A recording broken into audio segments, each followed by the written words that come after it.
Antes de mais, bom dia a todos, todas as irmãs, todos os irmãos. É para mim um prazer, e para a Jerusa, para nós um prazer estarmos cá em baixo no Sul. É bom ver as vossas caras, é bom partilhar esta comunhão convosco. Ontem foi muito bom.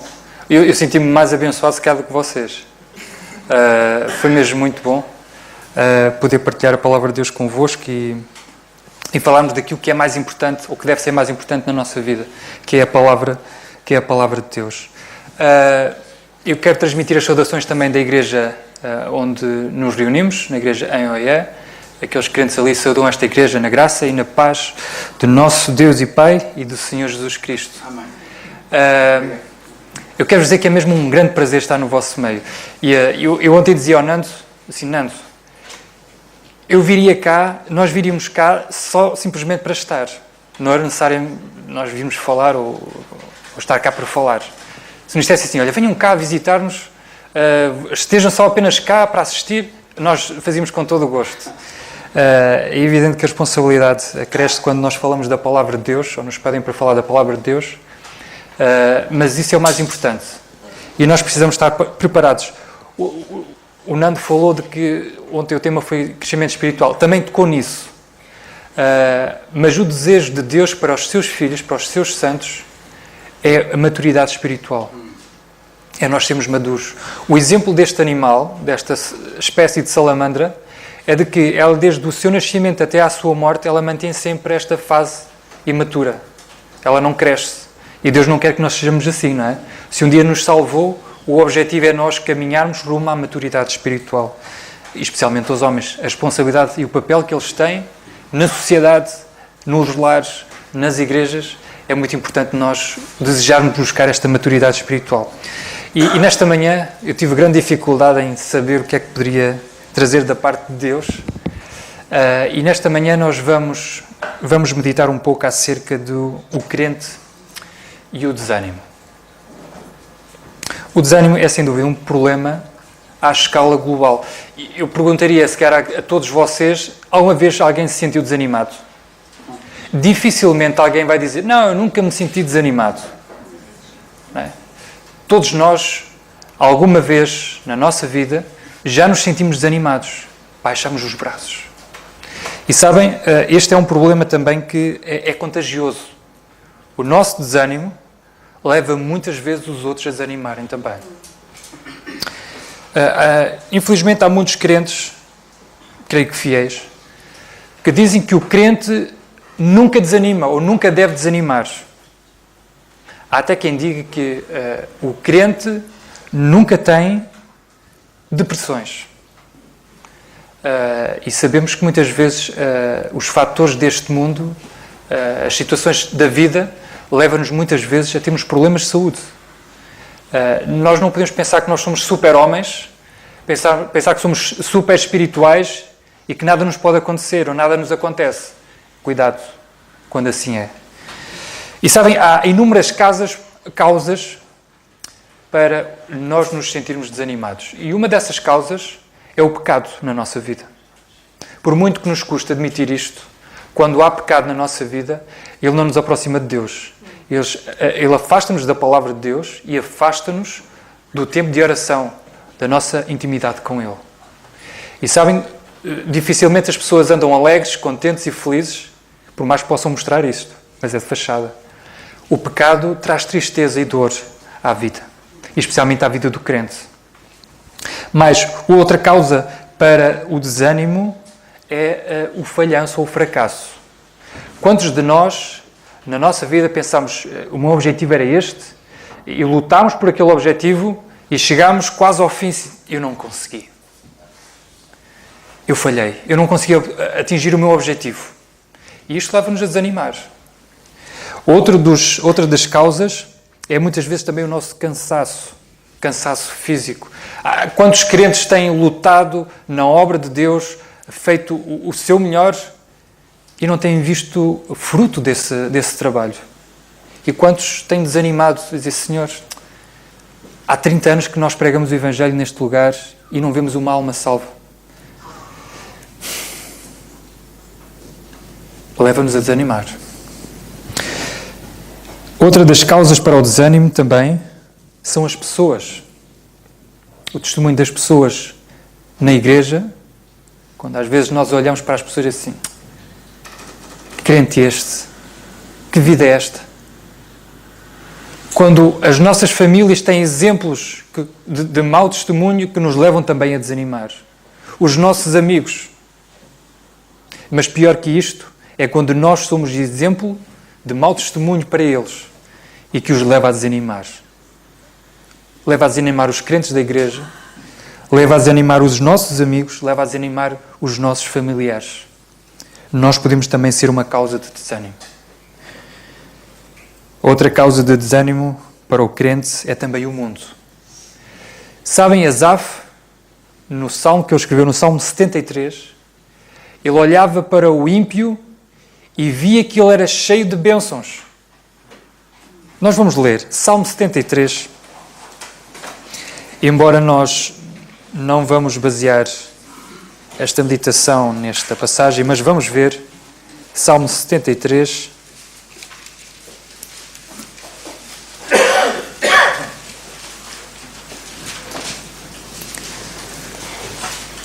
Versículos 2 e 3.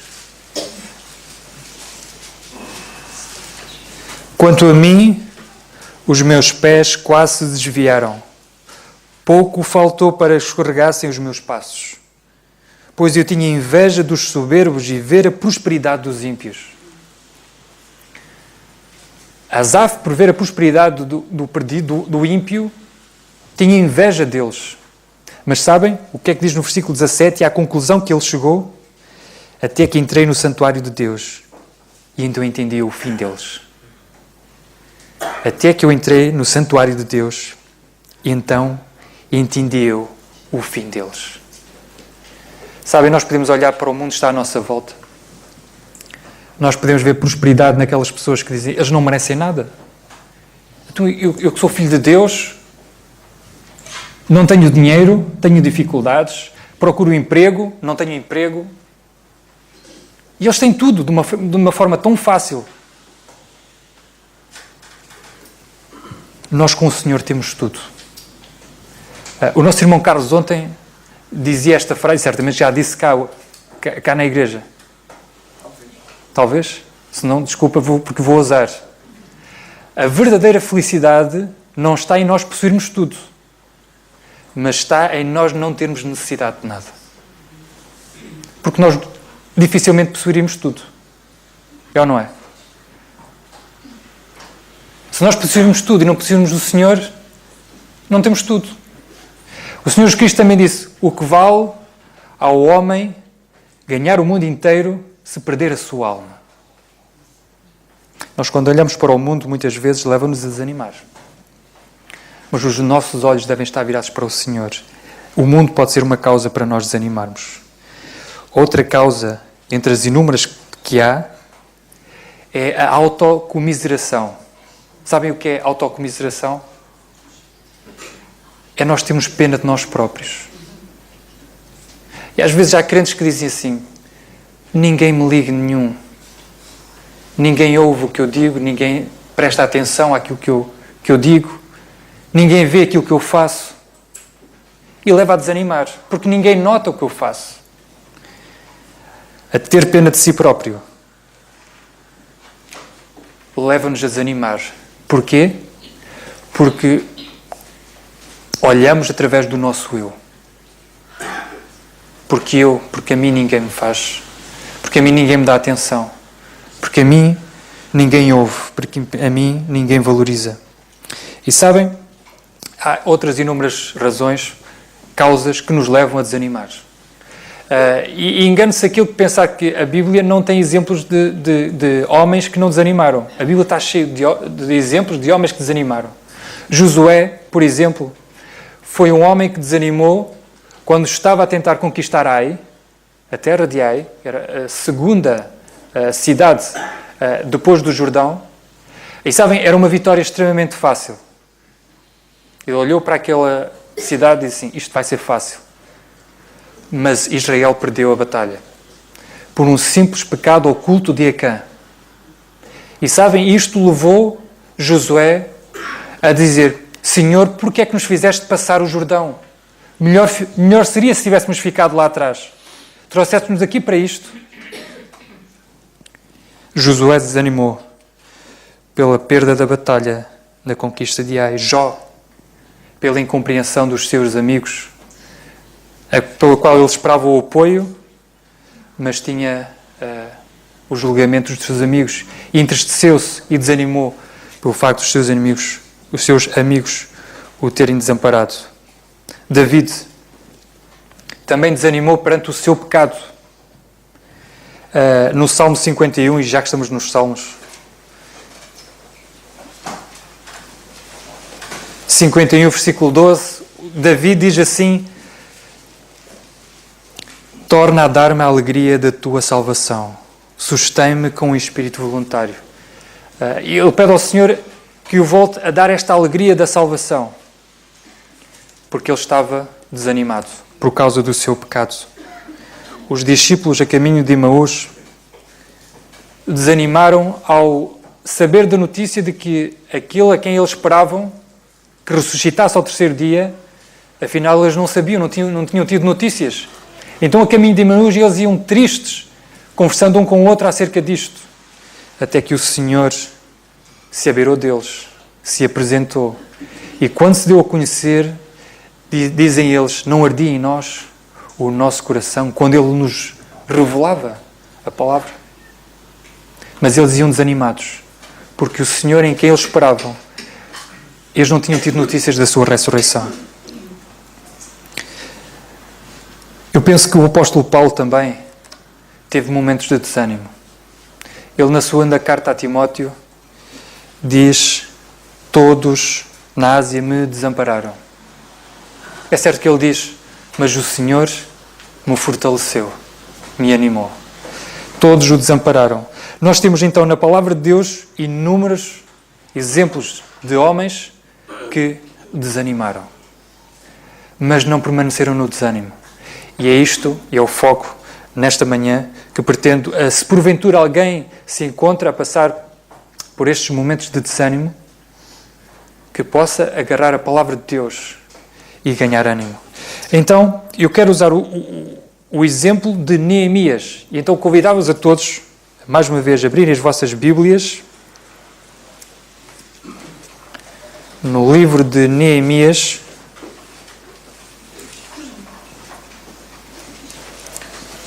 Ontem também falámos um pouco acerca de Neemias, não é? Ele entristeceu-se, o seu semblante estava triste perante o rei. Então, Neemias, capítulo 4,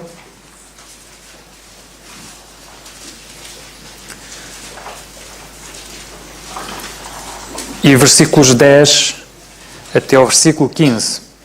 Então disse Judá: já desfaleceram as forças dos acarretadores, e o pó é muito, e nós não poderemos edificar o muro. Disseram, porém, os nossos inimigos: nada saberão disto, nem verão até que entremos no meio deles e os matemos. Assim faremos cessar a obra. E sucedeu que, vindo os judeus que habitavam entre eles, 10 vezes nos disseram de todos os lugares que tornavam a nós, os inimigos.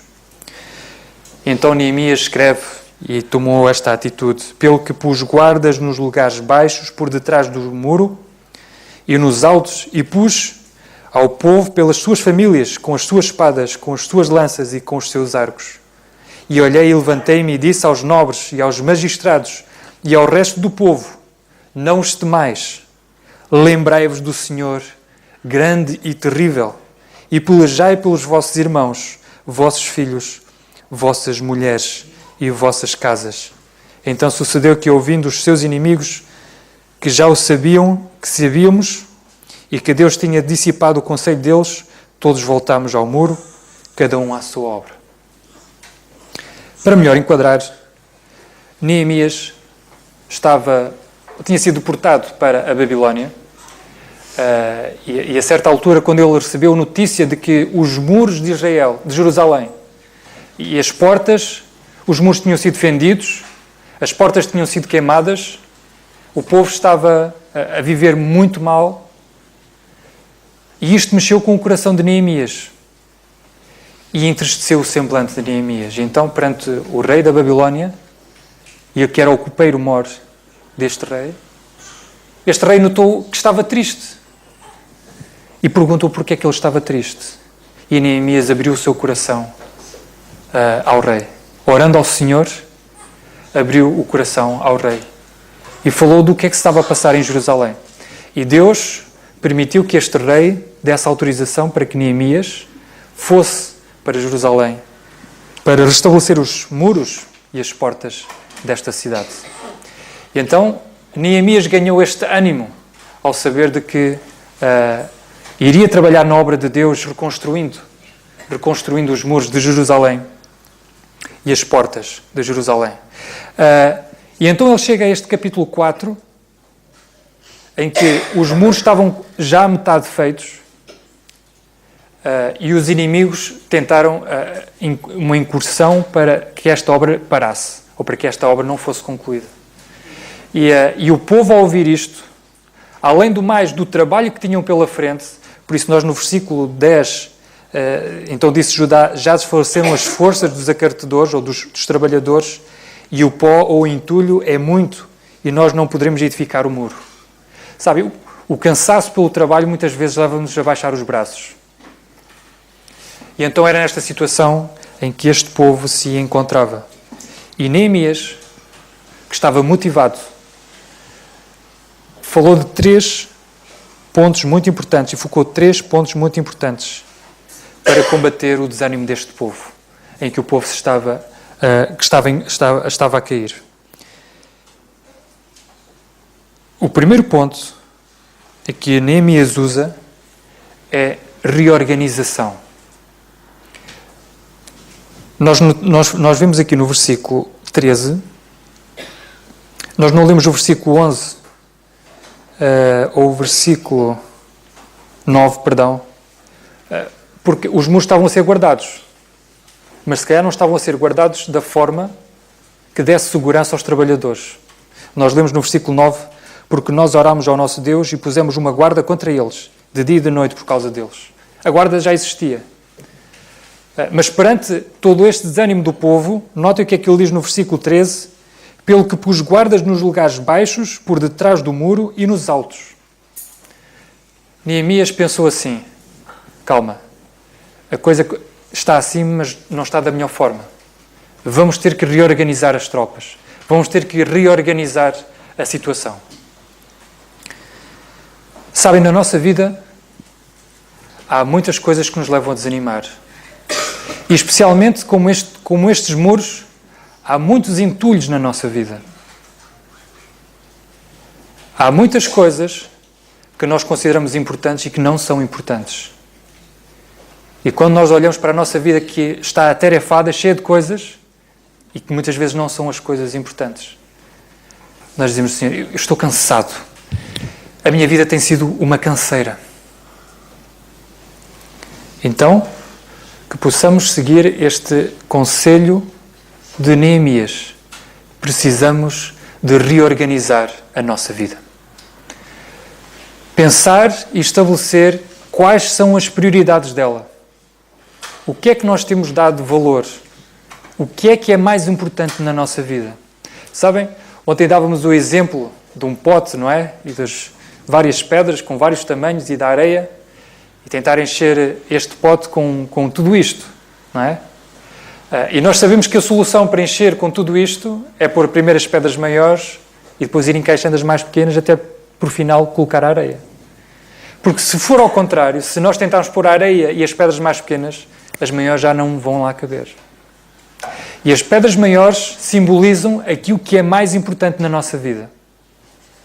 E sabem, quando nós pomos as outras coisas em primeiro lugar, depois não há espaço para as coisas mais importantes. E sabem, nós damos por nós a lutar a nossa vida por coisas que só nos impedem, que são empecilhos para a nossa vida, que não nos permitem ver aquilo que é mais importante. A nossa vida parecem estes muros cheios de entulho, que atrapalham, de coisas que não têm importância, coisas que consomem o nosso tempo precioso e não produzem nada e não nos levam a lado nenhum. Como é que está a nossa vida? Que prioridades estabelecemos para a nossa vida? Temos nós colocado e priorizado essas prioridades? E desculpem-me esta redundância. Nós falamos e tantas vezes damos exemplos de que a palavra de Deus, que o Senhor é o mais importante. Mas será que Ele é mesmo mais importante?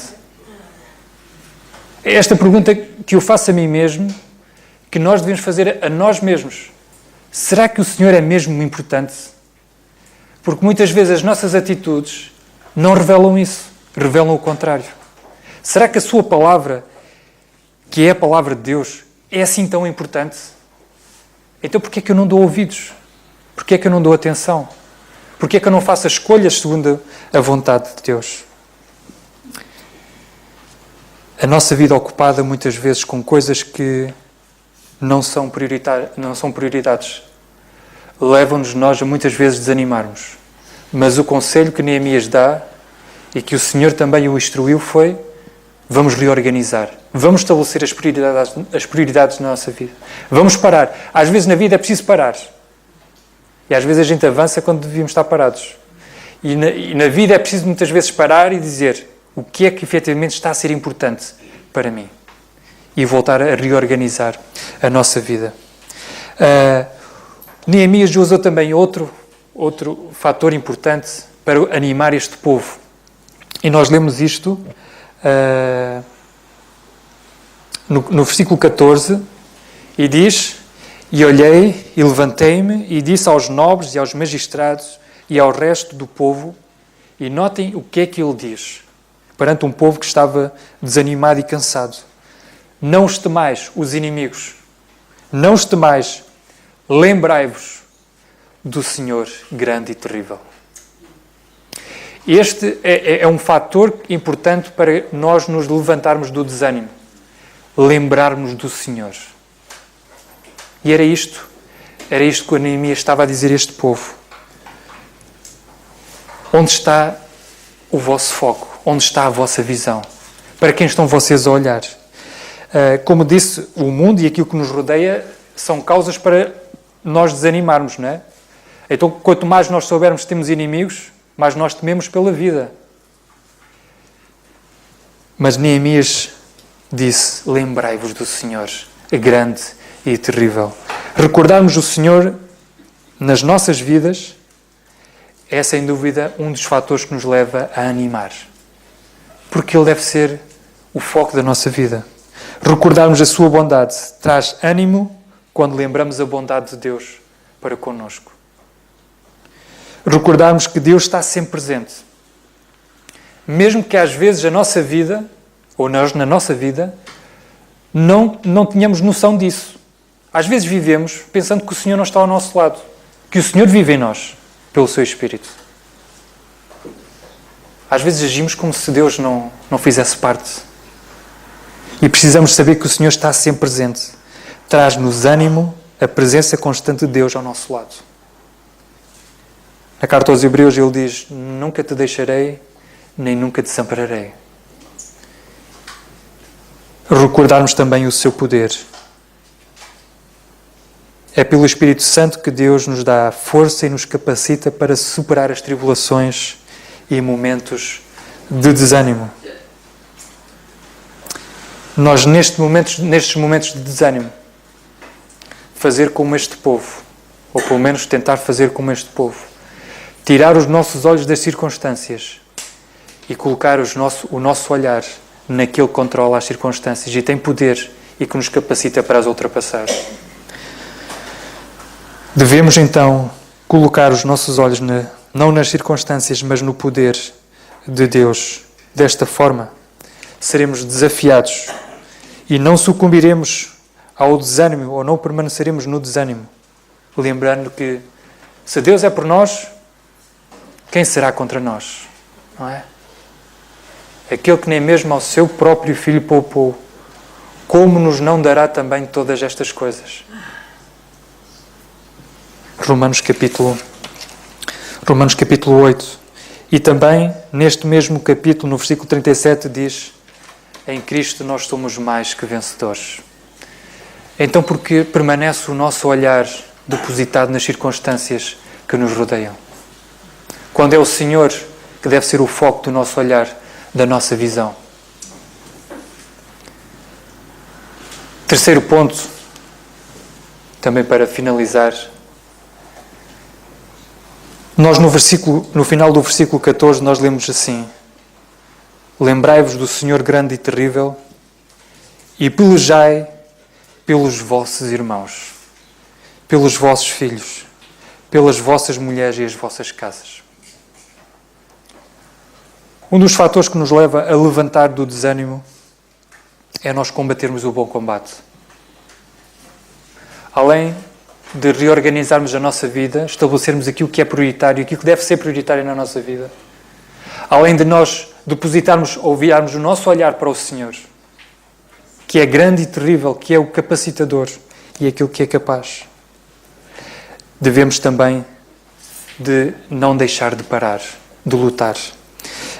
E Neemias aqui lembra o povo qual era a causa pela qual eles estavam a reconstruir os muros e pela qual eles estavam a guardar a cidade. Lembrai-vos, pelejai pelos vossos irmãos, pelos vossos filhos, as vossas mulheres e as vossas casas. Neemias identificou bem a causa pela qual eles estavam a lutar. A maior causa pela qual Cristo morreu foi a sua igreja. Foi o seu corpo. Nós lemos isto na carta aos Efésios, capítulo 5. Esta foi a maior causa. Qual é a nossa causa? Se Cristo deu a sua vida pela igreja, que foi a sua maior causa, qual é a nossa causa?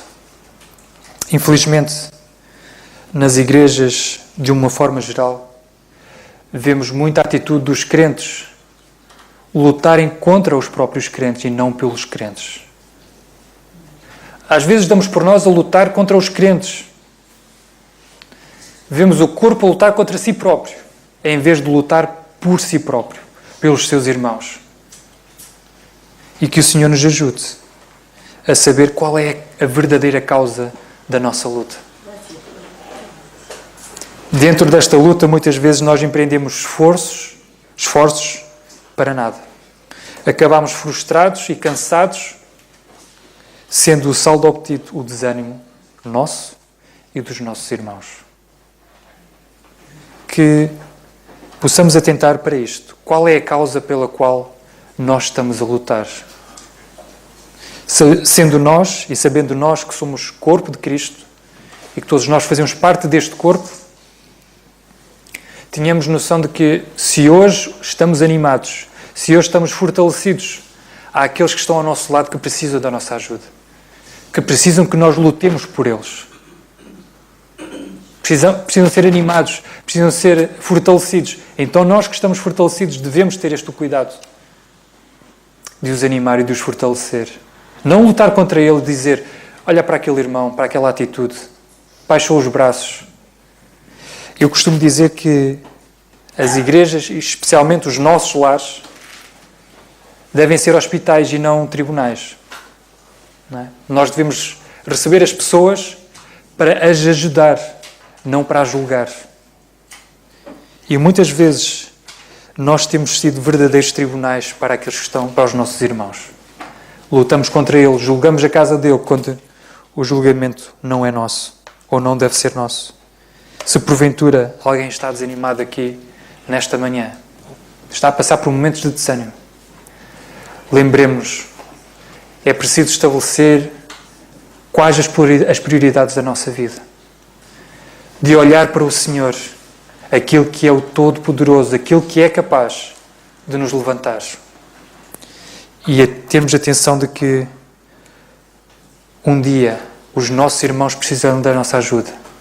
Então, tenhamos noção e plena noção de que a nossa causa são os irmãos.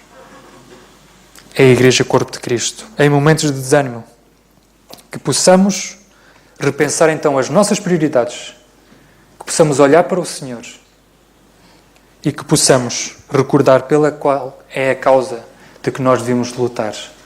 e que o Senhor nos ajude e, acima de tudo, não paremos. Que assim nos ajude o Senhor.